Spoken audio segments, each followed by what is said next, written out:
ইসরায়েলের হামলায় ইরানে 2 মাসের শিশু, গর্ভবতী নারী সহ নিহত 610 জন।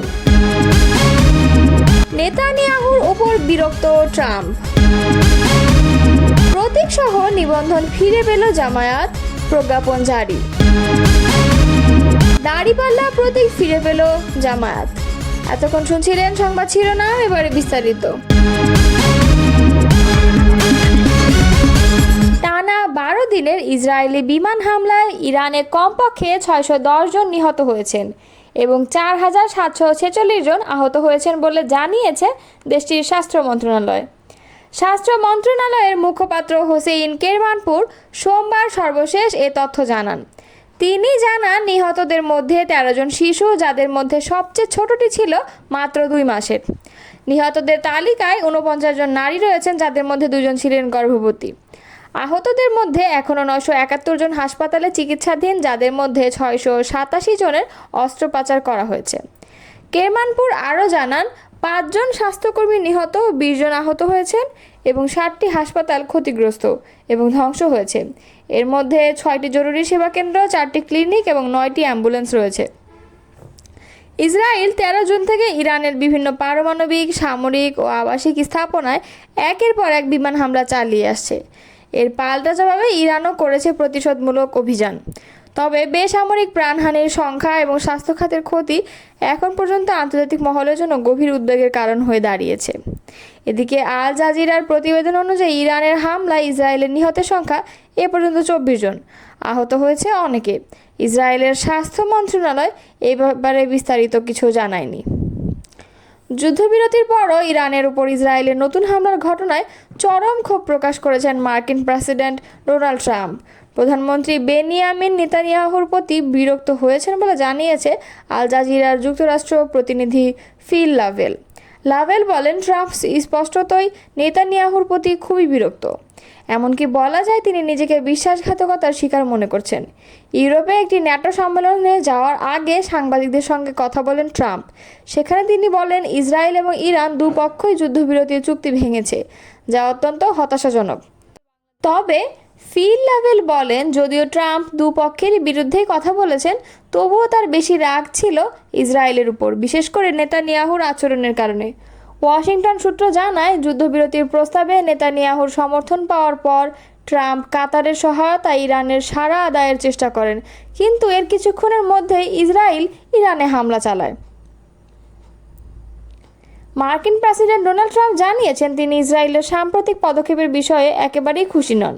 ন্যাটো শীর্ষ সম্মেলনে যাওয়ার আগে সাংবাদিকদের সঙ্গে আলাপকালে তিনি বলেন, আমরা নির্ধারিত সময়ের পরে একটি রকেট নিক্ষেপ করা হয়েছে এবং ইসরায়েল এখন মাথা ছাড়িয়ে যাচ্ছে, এদের শান্ত হওয়া উচিত। তিনি আরও জানিয়েছেন, গতকাল এমন অনেক কিছুই তিনি প্রত্যক্ষ করেছেন যা তার পছন্দ হয়নি। যুদ্ধবিরতি ঘোষণা হওয়ার প্রসঙ্গ উল্লেখ করে তিনি বলেন, আমরা চুক্তি করার পরপর ইসরায়েল যা করেছে তা আমার পছন্দ হয়নি, তাদের নিক্ষেপ করা উচিত হয়নি। ট্রাম্প বলেন, আসল কথা হলো, দুটি এমন দেশ রয়েছে যারা দীর্ঘ সময় ধরে এবং এত কঠিন লড়াই করছে যে তারা নিজেরাই জানে না তারা কি করছে।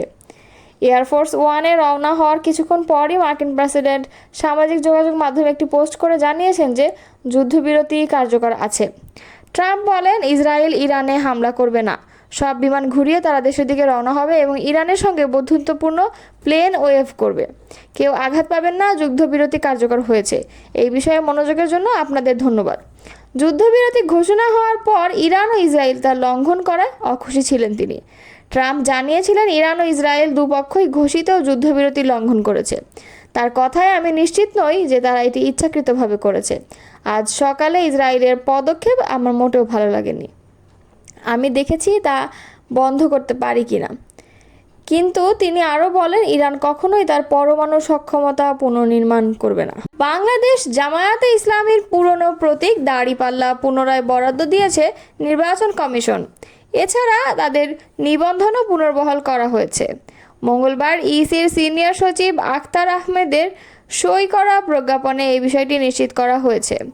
প্রজ্ঞাপনে বলা হয়েছে, আদালতের আদেশের পরিপ্রেক্ষিতে বাংলাদেশ জামায়াতে ইসলাম নামীয় দলের নিবন্ধন বাতিলের বিষয়ে নির্বাচন কমিশন কর্তৃক প্রকাশিত 2018 সালের 28 অক্টোবরের বিজ্ঞাপনটি বাতিল করে দলের নিবন্ধন দলীয় প্রতীকসহ পুনর্বহাল করা হলো। 2013 সালের 1 আগস্ট সংবিধানের সঙ্গে গঠনতন্ত্র সাংঘর্ষিক হওয়ার কারণ দেখিয়ে দলটির নিবন্ধন অবৈধ ও বাতিল ঘোষণা করা হয়। আক্তার আহমেদ বলেন, জামায়াতের নিবন্ধন ও প্রতীক পুনর্বহাল করা হয়েছে, এর অর্থ দলটি আবার নির্বাচন করার সুযোগ পেল। আওয়ামী লীগ সরকারের সময় রাজনৈতিক দল হিসেবে জামায়াতে ইসলামীর নিবন্ধন বাতিলের যে রায় হাইকোর্ট দিয়েছিল, এক যুগ পর গত 1 জুন তা বাতিল করে দেয় আপিল বিভাগ।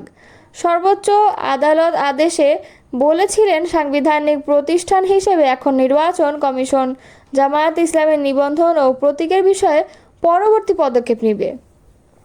আদালতের আদেশের পর জামায়াতের নিবন্ধন ও দাড়িপাল্লা প্রতীক ফেরত দেওয়ার বিষয়ে কুরবানি ঈদের আগে 4 জুন কমিশন সভায় সিদ্ধান্ত নেয় ইসি। সভা শেষে সেদিন ইসি আব্দুল ফজল মোহাম্মদ সানাউল্লাহ বলেছিলেন, নির্বাচন কমিশন নীতিগত সিদ্ধান্ত নিয়েছে জামায়াত দলীয় নিবন্ধন ও প্রতীক ফেরত পাবে, তবে দলীয় প্রতীকটি ফেরতের ক্ষেত্রে দাপ্তরিক প্রক্রিয়া শেষ করতে সময় লাগবে। এর 3 সপ্তাহের মাথায় প্রজ্ঞাপন প্রকাশ করল ইসি সচিবালয়। দাড়িপাল্লা প্রতীকসহ নিবন্ধন ফিরে পেল বাংলাদেশ জামায়াতে ইসলাম। মঙ্গলবার নির্বাচন কমিশন থেকে জারিকৃত এক প্রজ্ঞাপনে এ তথ্য জানানো হয়। প্রজ্ঞাপনে বলা হয়েছে, আদালতের আদেশের পরিপ্রেক্ষিতে বাংলাদেশ জামায়াতে ইসলামী নামীয় দলের নিবন্ধন বাতিলের বিষয়ে নির্বাচন কমিশন কর্তৃক প্রকাশিত 2018 সালের 28 অক্টোবরের প্রজ্ঞাপনটি বাতিল করে বাংলাদেশ জামায়াতে ইসলামের নিবন্ধন দলীয় প্রতীকসহ পুনর্বহাল করা হলো। এর আগে গত 4 জুন দলীয় প্রতীক দাড়িপাল্লার সঙ্গে বাংলাদেশ জামায়াতে ইসলামের নিবন্ধন ফেরত দেওয়ার নীতিগত সিদ্ধান্ত নেয় ইসি। সেদিন সভা শেষ করে নির্বাচন commissioner brigadier general Abul Fazal Mohammad Sanaullah সাংবাদিকদের বলেন, জামায়াতে ইসলামী তাদের প্রতিনিধি দলের মাধ্যমে আমাদের কাছে একটি আবেদন করেছে যে তারা চায় তাদের দাড়িপাল্লা যে দলীয় প্রতীকটি ছিল সেই প্রতীকও যেন অন্তর্ভুক্ত হয়। এটা নিয়ে বিশদ আলোচনা করেছি।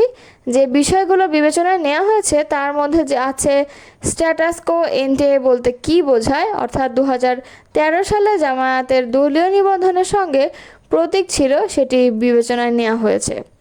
উল্লেখ্য, 1986 সালে 3য় জাতীয় সংসদ নির্বাচনের আগে বাংলাদেশ জামায়াতে ইসলামী দলীয় প্রার্থীদের জন্য প্রতীক হিসেবে দাড়িপাল্লা বরাদ্দের জন্য আবেদন করে নির্বাচন কমিশন।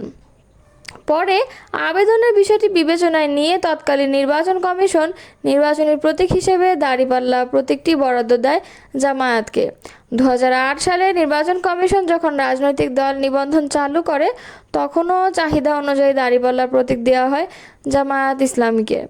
পরে আওয়ামী লীগ সরকারের আমলে হাইকোর্টে এক রিটের আদেশের 2013 সালের রাজনৈতিক দল হিসেবে জামায়াতের নিবন্ধন অবৈধ ঘোষণা করা হয়।